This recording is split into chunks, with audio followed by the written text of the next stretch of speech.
आइए देखते हैं Pearson concept of hard soft acid base principle. Pearson ने क्या प्रिंसिपल दिया था हार्ड सॉफ्ट एसिड बेसिस के रिगार्डिंग। ये बहुत ही इंपॉर्टेंट क्वेश्चन है और मोस्टली सारी यूनिवर्सिटियों में हर साल ये क्वेश्चन आता है, मोस्ट प्रोबेबल क्वेश्चन है। इसकी एप्लीकेशंस और इसकी लिमिटेशंस विद इसकी डेफिनेशन के साथ देखते हैं क्या था पियर्सन का hard soft acid base principle. Pearson ने कहा था कि हार्ड एसिड्स होते हैं। हार्ड एसिड कौन से? जो क्लास ए मेटल आयंस, जो हमने पिछले लेक्चर में देखे थे, जो स्मॉल साइज में थे, जिनकी पोलराइजिंग पावर हाई थी और ऑक्सीडेशन स्टेट भी हाई थी। जो शुरू के मेटल आयंस थे, शुरू की पीरियोडिक टेबल में शुरू के मेटल आयंस थे, उनको हमने हार्ड एसिड्स कहा था। तो पियर्सन ने बताया कि hard acid prefer to bond to hard bases. जो हार्ड एसिड होते हैं वो हार्ड बेसिस के साथ ही कंबाइन होना पसंद करते हैं। और सॉफ्ट एसिड जो क्लास बी मेटल आयंस थे, जो जिन मेटल का साइज बड़ा था और लो पोलराइजिंग पावर थी और ऑक्सीडेशन नंबर भी लो था, उनको हमने सॉफ्ट एसिड कहा था। तो पियर्सन ने बताया कि सॉफ्ट एसिड किसके साथ पसंद करते हैं कंबाइन होना? सॉफ्ट बेसिस के साथ, जो हमारे क्लास बी लिगेंड्स थे। और हार्ड बेसिस क्या थे? क्लास ए लिगेंड्स। तो पियर्सन का ये कंसेप्ट था कि हार्ड एसिड हार्ड बेसिस के साथ कंबाइन होना प्रेफर करते हैं और सॉफ्ट एसिड सॉफ्ट बेसिस के साथ कंबाइन होना प्रेफर करते हैं। अब हम इस कंसेप्ट की एप्लीकेशंस देखेंगे कि यहाँ कहाँ कहाँ ये यूजफुल रहा। आइए देखते हैं पियर्सन प्रिंसिपल की पहली एप्लीकेशन क्या थी। पियर्सन हमें बताता है कि हार्ड एसिड हार्ड बेस के साथ कंबाइन होगा, सॉफ्ट एसिड सॉफ्ट बेस के साथ कंबाइन होगा। तो इसकी डेफिनेशन से क्लियर है कि हमें स्टेबिलिटी ऑफ कॉम्प्लेक्स के बारे में बताता है। जो भी हमारा कंपाउंड बनेगा उसकी स्टेबिलिटी के बारे में बताता है। जैसे हमारा एक एसिड ले लिया, दूसरा हमने बेस ले लिया, ये लुईस एसिड या लुईस बेस। हम इसे एसिड या बेस भी ले सकते हैं, बट यहाँ पे हमने इलेक्ट्रॉन पेयर लिया है तो हमने इसे लुईस बेस मान लिया। इससे हमारा कॉम्प्लेक्स फॉर्म हुआ AB, हमारे कंपाउंड बन गया दोनों को कंबाइन होके। अगर ये दोनों स्ट्रॉन्ग एसिड या स्ट्रॉन्ग बेस हुए, यहाँ पे अगर A स्ट्रॉन्ग एसिड है और B स्ट्रॉन्ग बेस है तो हमारा जो कंपाउंड बनेगा वो स्टेबल होगा। अगर A हमारा वीक एसिड है और B भी हमारा वीक बेस है तो हमारा क्या AB जो कंपाउंड बनेगा वो भी स्टेबल होगा। अगर जैसे हमने दिखाया कॉम्प्लेक्स AB जो हमारा कंपाउंड बना है, most stable if A and B दोनों आर आइदर स्ट्रॉन्ग एसिड और बेस। दोनों या तो स्ट्रॉन्ग दोनों नहीं आएंगे। A and B are either strong acid और बेस।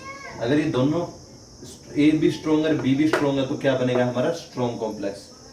अगर ये A स्ट्रॉन्ग एसिड और B स्ट्रॉन्ग बेस है, अगर A वीक बेस एसिड है और B भी वीक बेस है तो भी हमारा स्टेबल बनेगा। अगर इन दोनों में से एक A स्ट्रॉन्ग एसिड और B वीक बेस है तो हमारा स्टेबल कंपाउंड नहीं बनेगा। ये थी हमारी स्टेबिलिटी ऑफ द कॉम्प्लेक्स, जिसकी डेफिनेशन से ही हमें पता लग रहा था।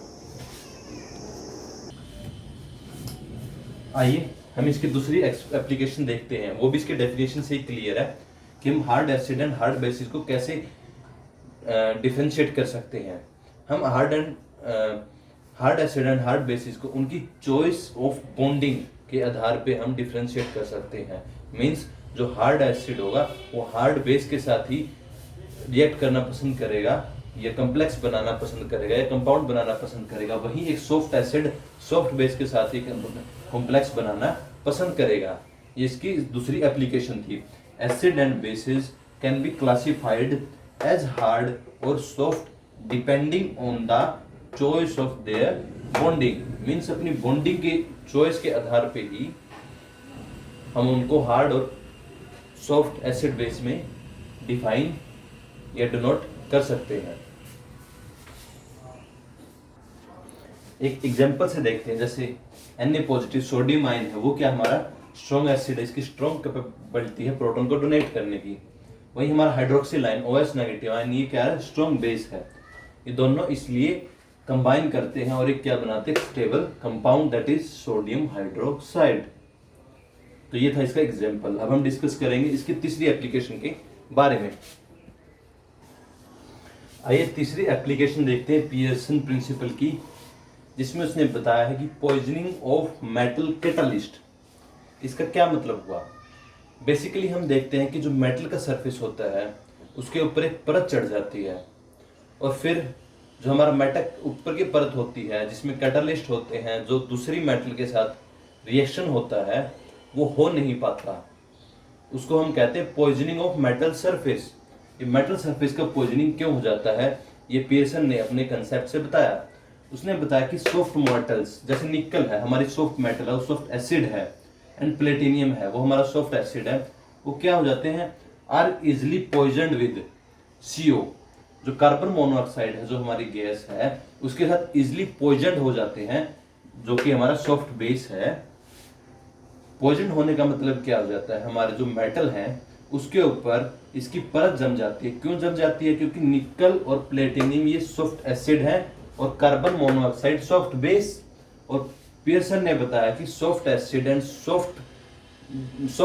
सॉफ्ट बेस मिलकर हमें स्ट्रॉन्ग कंपाउंड या स्ट्रॉन्ग कॉम्प्लेक्स मिलेगा, इसलिए उनके बीच में एक स्ट्रॉन्ग बॉन्डिंग बन जाती है और वो परत उसके ऊपर मेटल के ऊपर चढ़ जाती है। This soft base CO strongly absorb on metal surface. जो सॉफ्ट बेस कार्बन मोनोऑक्साइड है स्ट्रॉन्गली अब्जॉर्ब हो जाता है मेटल के सरफेस के ऊपर and block it's active centres. और जो इसके एक्टिव सेंटर्स होते हैं जो रिएक्ट करते हैं उसको ये कंप्लीटली ब्लॉक कर देता है। तो हमारे पॉइजनिंग ऑफ मेटल कैटालिस्ट, जो मेटल के ऊपर कैटालिस्ट होते हैं उसको ये पॉइजन कर देता है। अब हम इसका नेक्स्ट एप्लीकेशन पढ़ेंगे। आइए हम इसकी पियर्सन प्रिंसिपल की फोर्थ और लास्ट एप्लीकेशन देखते हैं। ये क्या कहता है, prediction of coordination in compound of ambidentate ligands. देखिए देखने में काफी मुश्किल लग रहा है लेकिन है बहुत आसान। सबसे पहले देखते हैं कि एम्बिडेंटेड लिगेंड क्या होते हैं। एम्बिडेंटेड लिगेंड्स वो होते हैं, एम्बिडेंटेड कंपाउंड वो होते हैं जो दो तरफ से रिएक्ट कर सकते हैं। जैसे हमारा NO2 नेगेटिव, ये ऑक्सीजन की तरफ से भी रिएक्ट कर सकते हैं और नाइट्रोजन की तरफ से भी। दूसरा हम ले लेते हैं HCN नेगेटिव, ये है हमारा थायोसाइनेट,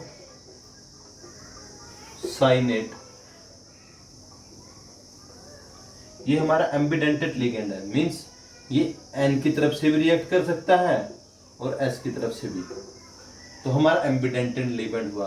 और प्रेडिक्शन, ये प्रिंसिपल ने प्रेडिक्शन किया था कि प्रेडिक्शन ऑफ कोऑर्डिनेशन, भाई किस तरफ से कोऑर्डिनेशन मींस बॉन्ड, किस तरफ से बॉन्ड बनेगा इन कंपाउंड ऑफ, जब इस एम्बिडेंटेड लिगेंड का कंपाउंड बनेगा मतलब इसके साथ कोई भी रिएक्शन होगी तो वो किस तरफ से होगी, इस तरफ से होगी या इस तरफ से होगी, सल्फर की तरफ से होगी या नाइट्रोजन आयन की N नेगेटिव की तरफ से होगी। ये इसने बताया था पियर्सन प्रिंसिपल ने। कैसे? जैसे हम ले लेते हैं PD2 पॉजिटिव पैलेडियम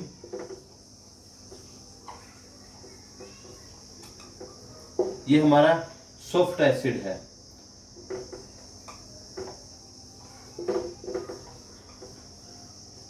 और हमारा सल्फर क्या है, सल्फर भी हमारा सॉफ्ट एसिड है। तो ये किस तरफ से एक्ट करेगा, इस तरफ से, और क्या बनेगा, क्या कॉम्प्लेक्स बने, PDHCN, ये हमारा कॉम्प्लेक्स बनेगा।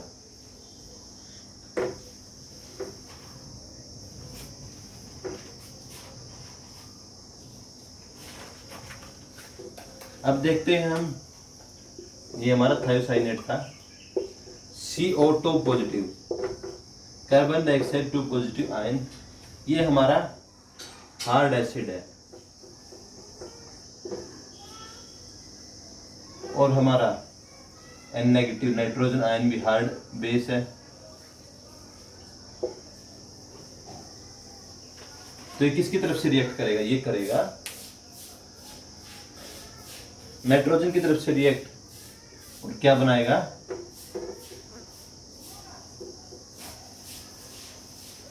HCnCO2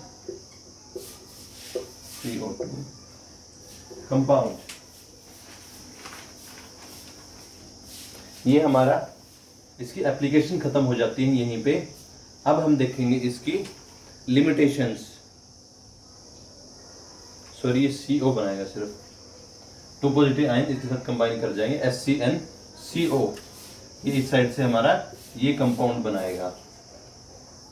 तो इसने बताया था कि भाई कोई भी एम्बेडेड लिगेंड है, किस तरफ से कोई भी एटम उससे कंबाइन करेगा, इस तरफ से करेगा या इस तरफ से करेगा, तो क्यों करेगा। अब हम इसकी लिमिटेशन देखेंगे पियर्सन प्रिंसिपल की, कि इसकी लिमिटेशंस क्या रही। आइए हम पियर्सन प्रिंसिपल की लिमिटेशंस देखते हैं। इसकी सबसे पहली लिमिटेशन थी कि इसने क्वांटिटेटिव एनालिसिस नहीं किया था। इसने क्वांटिटेटिव एनालिसिस के बारे में कुछ नहीं बताया। इसने सिर्फ कंसेप्ट दिया कि भाई जो हार्ड एसिड है हार्ड बेस के साथ रिएक्ट करेंगे और सॉफ्ट एसिड है सॉफ्ट बेस के रिएक्ट करेंगे, उनकी स्ट्रेंथ कितनी होगी। इसने इसके लिए कोई फॉर्मूला या क्वांटिटेटिवली उसने कुछ नहीं बताया। इसकी सबसे बड़ी लिमिटेशन ये थी। दूसरी लिमिटेशन ये थी, उसने कहा था कि वीक एसिड या स्ट्रॉन्ग बेस या हार्ड एसिड या वीक बेस अनस्टेबल कंपाउंड बनाएंगे, लेकिन बहुत सारे ऐसे weak acid and strong base थे जो स्टेबल कंपाउंड बनाते थे। और तीसरी बात, इसने कहा था हार्ड एसिड हार्ड बेस और soft acid soft base combine होके स्टेबल कंपाउंड बनाएंगे, लेकिन बहुत सारी रिएक्शन ऐसी थी जो hard acid base and soft acid base होने के बावजूद स्टेबल रिएक्शन नहीं बना रही थी। इसी के साथ हमारा ये क्वेश्चन यहीं पे खत्म होता है और हमारा मैक्सिमम ये चैप्टर 85% खत्म हो गया है। सिर्फ कुछ कंसेप्चुअल क्वेश्चन ही बाकी हैं और ये क्वेश्चन बहुत ही ज्यादा इंपॉर्टेंट है एग्जाम पॉइंट ऑफ व्यू से, क्योंकि मोस्टली ये क्वेश्चन आता ही है। आइए हमारा छोटा सा कंसेप्ट रह जाता है सिम्बोसिस का, इसको भी देख लेते हैं। इसके अकॉर्डिंग क्या था, जो सॉफ्ट लीजेंड्स होते हैं या सॉफ्ट बेसिस होते हैं उनकी क्या टेंडेंसी होती है कंबाइन करने की, जो मेटल आयन के पास ऑलरेडी सॉफ्ट लीजेंड्स या सॉफ्ट बेसिस होते हैं। जैसे देखते हैं सॉफ्ट लीजेंड्स या soft bases have tendency to combine. Soft ligands की टेंडेंसी उनके साथ कंबाइन होने की होती है उन मेटल आयन के साथ जिसके पास पहले से सॉफ्ट लीजेंड्स होते हैं। या हम कह सकते हैं कि जैसे अगले में देखते हैं, एंड हार्ड लीजेंड्स या hard basis easily combine with a metal ion already having hard ligands। Means जो हार्ड बेसिस है वो उन मेटल आयन मतलब उन एसिड्स, उन मेटल जो एसिड्स हैं उनके साथ इजीली कंबाइन हो जाते हैं अगर उनमें हार्ड बेसिस के लीजेंड हैं। यह हम एक एग्जांपल से देखते हैं, उससे थोड़ा जल्दी समझ में आएगा। अब हम देखते हैं एग्जांपल से। हमने लिया है BF3 बोरॉन ट्राइफ्लोराइड। हमारा BF3 क्या है, एसिड है। BF3 हमारा एसिड है या मेटल आयन कह सकते हैं हम इसको। तो ये हमारा जो F नेगेटिव ये हार्ड लिगेंड है, हार्ड बेस है, ये इसके साथ इजीली कंबाइन होना पसंद करेगा। क्यों? क्योंकि इसके पास पहले से 3 F3 लिगेंड्स हैं, इसके जैसे नेगेटिव लिगेंड्स हैं।